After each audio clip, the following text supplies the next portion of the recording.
To discuss collision of atom to moving versus stationary piston, we should first know about atoms.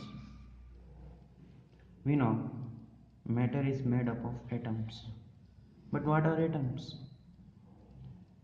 Atoms are little particles that move around in perpetual motions, being attracting each other when they are a little distance apart, but they repel each other when they are squeezed into one another. So if we look at the picture of water, when we magnify it to a certain extent, the water looks like this.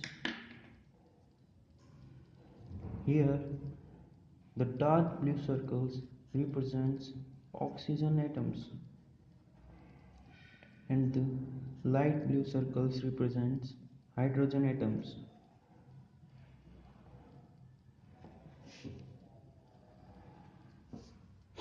You should imagine this picture as in dynamic state rather in static state. These atoms are vibrating,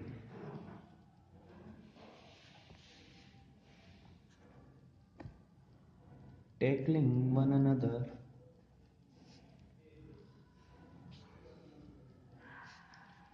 So this is a 2D picture. You should of course imagine it as a 3D picture. They are moving in a random motion and vibrating. Okay, now what happens if we hit?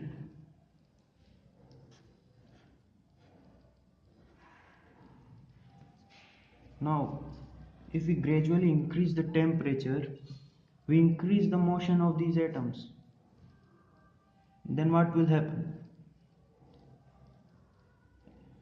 As we increase the heat, the water will start boiling, and at boiling temperature it is converted into steam. So increasing temperature increases the vibration, or we can say the increasing in temperature will increase the motion. So if we put a gas in a container which have a piston, in condition when the piston is in static position, the particles will collide with this piston. We have to keep a force to keep this piston static, but nothing more than this will happen. But when the piston is moving downwards, or we can say upwards, let's consider the case when the piston is moving downwards. When the piston is moving downwards, when an atom will collide with this piston, and after collision the atom will be hotter than before the collision. Why did this happen? Cooler, it is cooler before the collision, and after collision it is hotter. Why is it so?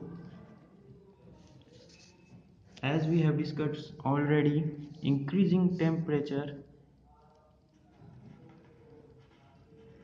increases motion.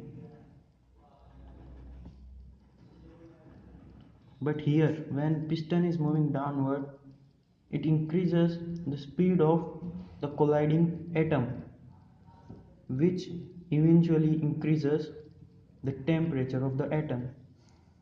So temperature is directly proportional to motion of the particle. Hence, when we compress the piston, the temperature of the gas rises. When we expand the piston, the temperature of the gas will eventually become low. Okay.